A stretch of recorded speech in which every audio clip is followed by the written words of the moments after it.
to Something Personal. Today's an episode that's truly for listeners in all stages of life. If you're planning to go to college, if you've gone to college, or if you have kids or grandkids who will probably go to college one day, education funding has some sort of impact on your everyday life. Heaven help you if any of those plans include grad school. Just kidding. Don't call heaven. We're here to help. My guest today is Thomas Walsh, a senior client service manager at Palisades Hudson Financial Group. Thanks for joining me, Thomas. Thanks for having me on the show, Amy.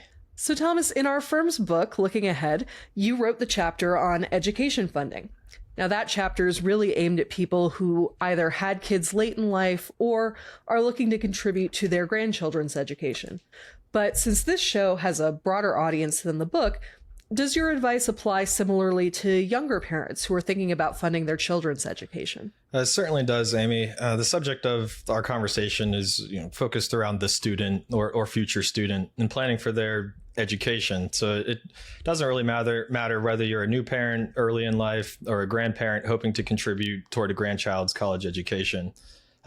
Tuition prices are rapidly increasing, and if current trends continue as they are, today's infants could face college costs at more than triple the current rates. Wow. So how should people prepare themselves for this major expense? So you want to start saving as early as possible, and you want to minimize the amount that is covered by student loans. You also want to keep in mind that the sticker price is rarely what you're going to end up paying at the school. This past year, about 72% of college students received some type of grant or scholarship, and many schools offer merit scholarships regardless of your need. All right. So say you're a grandparent, tying into the audience of Looking Ahead. Say you have the means to just fully cover your grandchild's education. Lucky them. Should you just write your grandchild a check? Well, no, and I suspect you know why, Amy. We have talked on the show before about this, but if anyone hasn't listened to that episode or is just joining us, the reason you shouldn't give your grandchild the tuition money directly is because that could trigger the federal gift tax, right? That's correct. And the way you can avoid that is by paying the tuition bill directly. That would be exempt from the gift tax. But if your payment doesn't cover the entire tuition, you want to keep in mind that it could impact your grandchild's eligibility for their need-based financial aid. All right. For students not lucky enough to have someone entirely foot the bill for them, let's get back to savings, which is probably the more common method a lot of people use. In our book and elsewhere, you and some of our colleagues have talked about the merits of saving for a big expense like college starting as soon as possible. What are some of the ways that parents, students, grandparents, whoever can get started with saving for education expenses? Sure. So the most straightforward and probably well-known way is through a Section 529 plan. There are actually two kinds. There are Section 529 prepaid tuition plans and Section 529 college savings plans. A prepaid tuition plan lets you essentially lock in today's cost of tuition.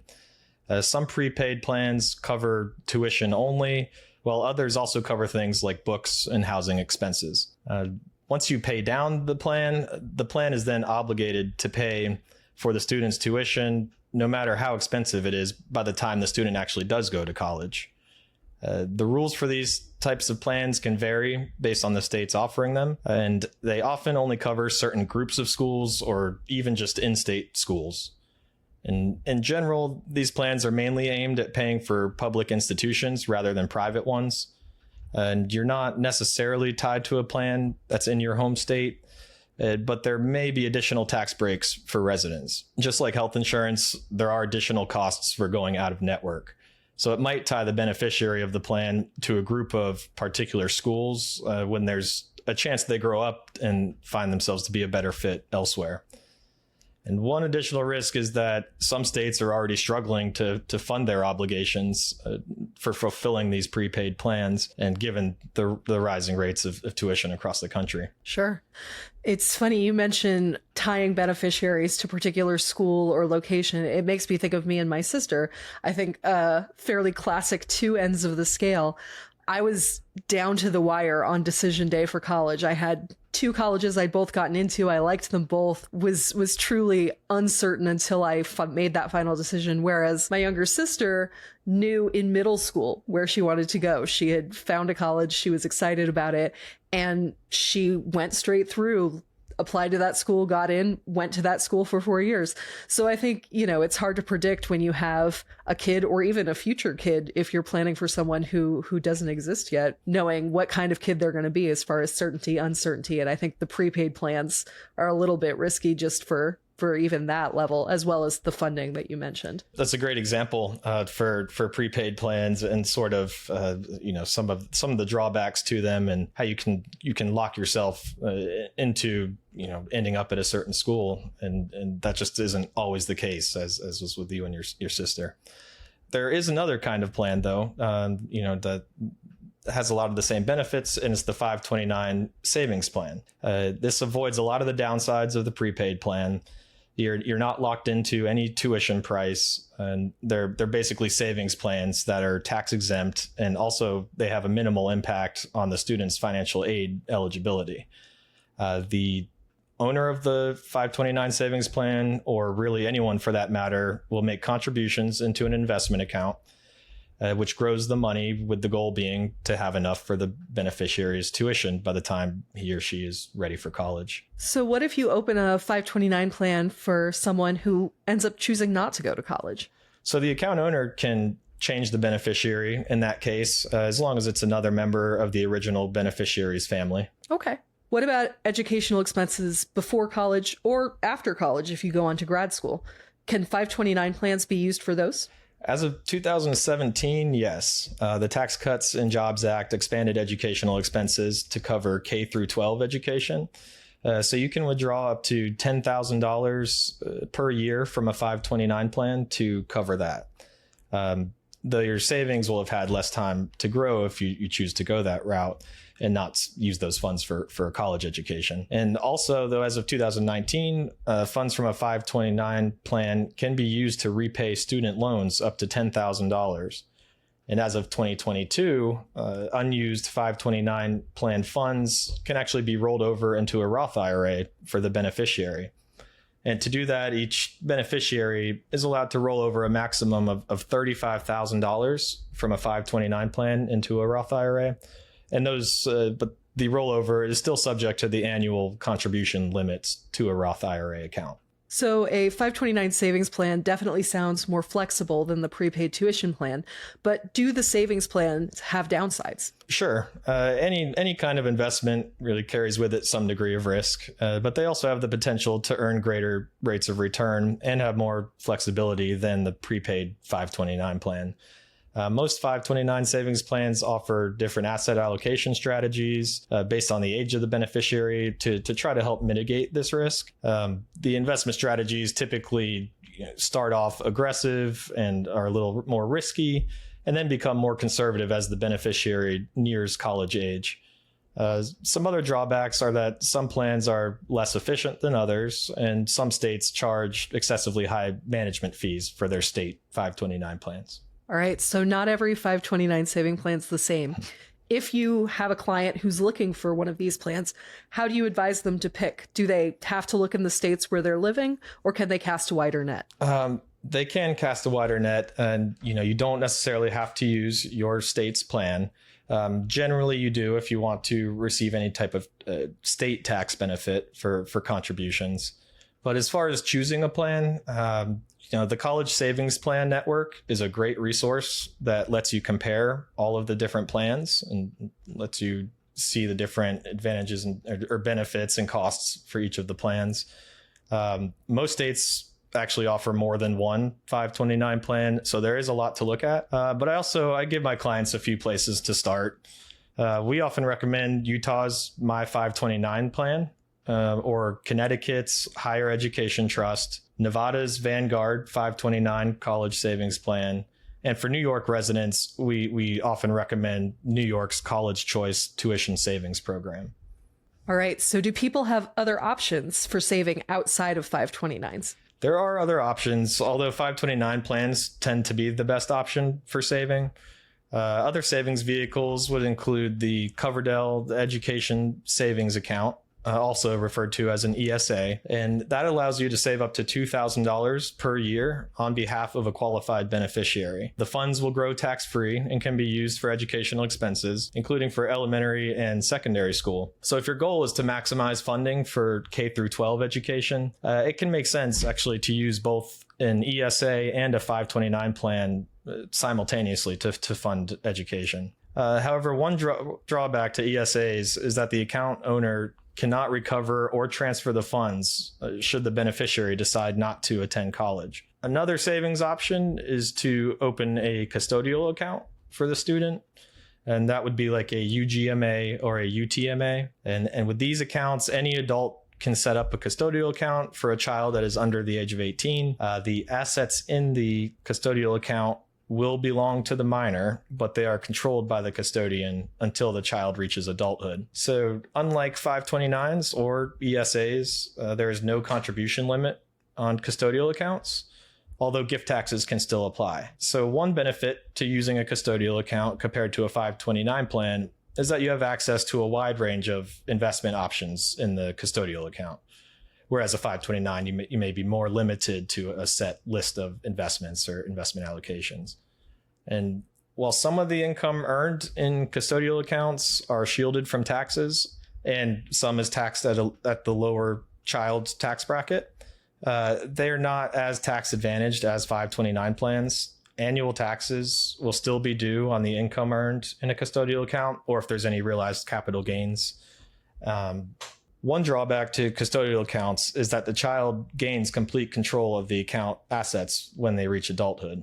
All right, so let's shift from talking about saving for kids who are still pretty young or on a longer timeline just generally, and talk about kids or other learners who are going to college in the next year or two. So we're past the point of long-term savings plans. What can people who are getting ready to go to school in the immediate future do to try and keep things more affordable? So most listeners are likely familiar with this, but when students apply to college, they and their families are going to fill out a free application for federal student aid, or the FAFSA form. And this is used for two things. First, it's to apply for federal grants, and it's also used for schools to figure out exactly how much need-based financial aid the student is entitled to. And as a side note, there have been some changes to the FAFSA form recently. And this is something that you definitely want to consider in your overall financial planning. The largest factor in determining need-based aid is going to be the student's own assets. And if the student has a UTMA or a UGMA custodial account, this actually counts as a student asset. But if the parents had opened a 529 or an ESA account for the student, it's counted as a parental asset, which has a lesser impact on the overall calculation. And even further, if the grandparents own the account, it doesn't count at all as toward the calculation, since it's neither a parental or the student's asset. We get into this in a lot more detail in the book, but there are some more strategies for minimizing the assets that are counted toward both the student and parent contributions on the FAFSA form. One other tip for parents is that they should max out their own retirement account contributions, because those assets also won't be included in the calculation. Good to know. So what kind of help can you get once you've filled out your FAFSA? So the biggest federal grant is the Pell Grant, and the current max award there is $7,395. Most students get less than this amount. There are other federal grants that go to students in specific circumstances, such as those that have exceptional financial need, those that plan to become teachers, and those who are children of parents who died while serving in Iraq or Afghanistan. Okay, so we're chipping away at the expenses a little bit. That's the federal government side. What about the school side? Sure. So then we get into scholarships.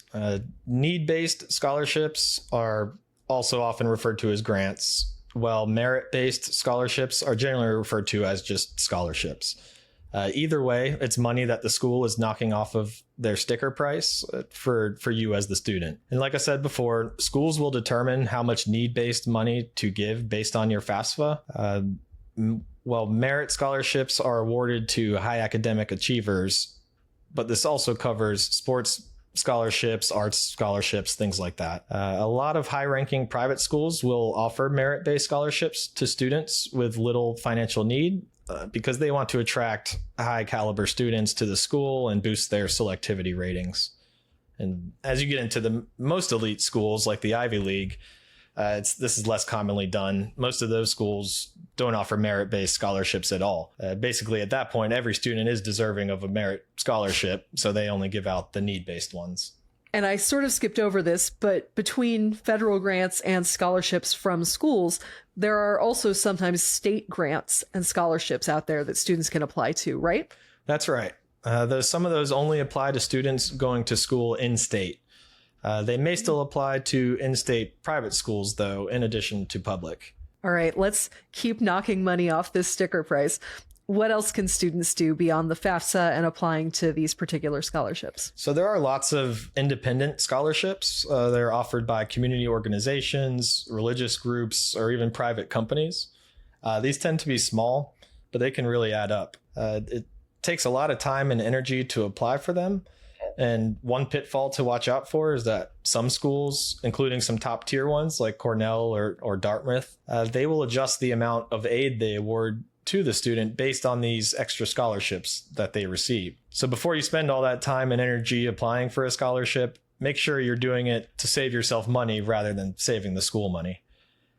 These third-party scholarships could also potentially decrease federal aid and need-based award eligibility, depending on the amount of the scholarship awarded. So that's just something else to look out for there. Speaking from personal experience, I can also bring up that some schools include work study in their packages. That was part of my personal college experience. I ended up working probably 12 or 15 hours a week in the campus library, and my college factored that into my financial aid package. Personally, I thought it was nice to sort of have a first job on a lower pressure level before getting out into the real world.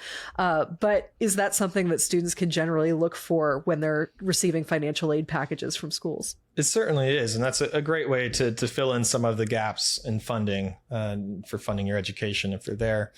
And a big advantage to work study jobs is that the income is actually exempt from the student contribution portion on that FAFSA form.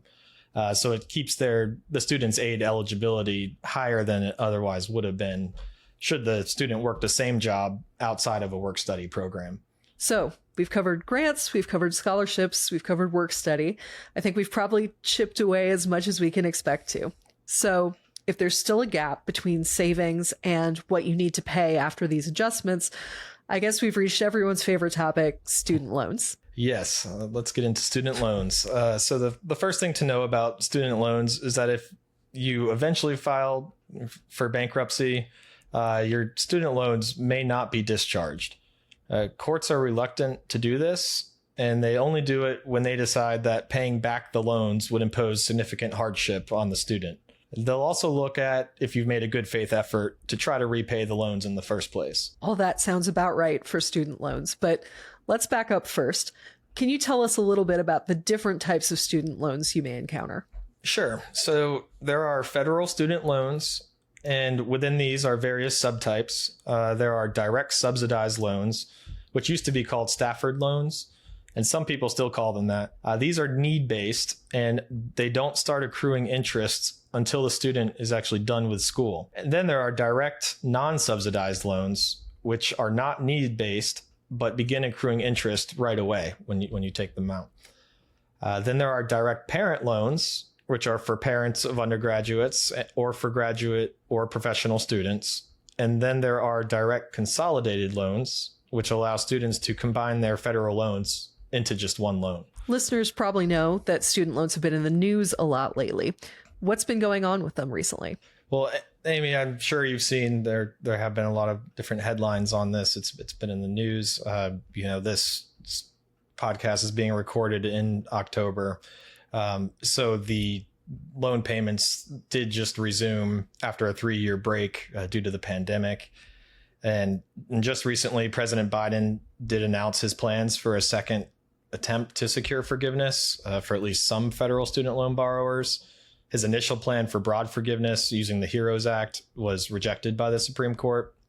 So Biden has since directed the education department to look for other routes toward providing this forgiveness. And as of this recording, the details are still not publicly available. So we don't know yet exactly who's going to be eligible or how much debt may be forgiven. There could be some significant developments coming in the future, but the rules are slated to be finalized sometime in 2024. All this news is about government student loans, but those aren't the only student loans out there. So let's take a minute to talk a little bit about private student loans, if that's okay. Sure. So generally speaking, students should exhaust all of their options, including federal loans, before turning to private student loans. These tend to have the highest interest rates, and often you can't see the full terms until you've already applied. If you are considering private student loans, you're going to want to compare the lenders carefully. You'll want to look at the interest rate on the loan and make sure to ask about the APR, which will give you a better idea of the actual expenses around the loan. And then you'll want to think about whether your future earnings in your selected field are really worth the terms of the loans that you're looking at. If there is a program that gets you to the same place at a less expensive institution, from a purely financial perspective, that might be the way to go. To back up just a second, for our listeners who may not know or may just need a refresher, what is APR and how is that different from the interest rate? Good question. So the interest rate is typically the stated rate that you see for the loan. The APR is what's known as the annual percentage rate. And that one bakes into the interest rate. It adds in the effect of different expenses like the loan origination fees or annual administration fees. It will essentially increase. It will typically be higher than the stated interest rate because it builds some of those extra fees that come with the loan. It builds it into the interest rate, so you're actually getting the real rate of interest that you're paying. So it lets you compare a little bit more apples to apples between lenders too. Exactly. So when you're comparing these kind of loans, sort of stepping back and looking at the big picture, if you're a student who could maybe go to an elite institution, an Ivy or something with similar brand recognition, for lack of a better term, but that would require you to take out student loans, versus you could go to an in-state school or somewhere a little less prestigious, but graduate without the debt. If you had a client considering that or a client's child considering that, what would you advise? Well, it really depends on how much you plan to borrow and what you expect to do after graduating. If you pursue a degree in, say, engineering or business, you may be able to repay your loans within a reasonable amount of time. But if your heart lies in a field like journalism, or if you anticipate graduate school, the prestige of an elite university is likely not worth the stress of starting a career or financing another degree with tens or even hundreds of thousands of dollars of debt. And, since flagship state universities can be regarded as highly as many private schools are, those are sometimes the best bets for academically gifted students who want to position themselves for success. Good advice. And I think advice that current students are probably taking even more seriously after seeing what happened to the students who preceded them. So, Thomas, was there anything else you wanted listeners to know about funding education that we haven't already covered? I think I would just say that at a high level, the way that you should prioritize funding your college education, it really boils down to the level of financial aid that you expect to receive. If the student is unlikely to qualify for most forms of need-based financial aid, then the best option is to pursue merit scholarships first, and then maybe turn to any saved funds you have in a Section 529 plan, ESA, or custodial account. And if additional funds are needed after that, you should look into work-study programs and only turn to student loans as a final last resort. For students who will qualify for need-based financial aid, I recommend turning to federal grants and need-based scholarships first as the best choice for education funding. Excellent. Well, thanks so much for coming on the show today, Thomas. It was a pleasure talking to you. Of course. Thanks for having me, Amy. Something Personal is a production of Palisades Hudson Financial Group, a financial planning and investment firm headquartered in South Florida. Our other offices are in Atlanta, Austin, the Portland, Oregon metropolitan area, and the New York City metro area. Something Personal is hosted by me, Amy Laburda. Our producers are Ali Elkin and Joseph Rangeli. Joseph Rangeli is also our director, editor, and mixer. Our firm has written 2 books, Looking Ahead, Life, Family, Wealth, and Business After 55, and The High Achiever's Guide to Wealth, which offers advice for younger professionals, entrepreneurs, athletes, and performers. Both books are available on Amazon in paperback and as ebooks.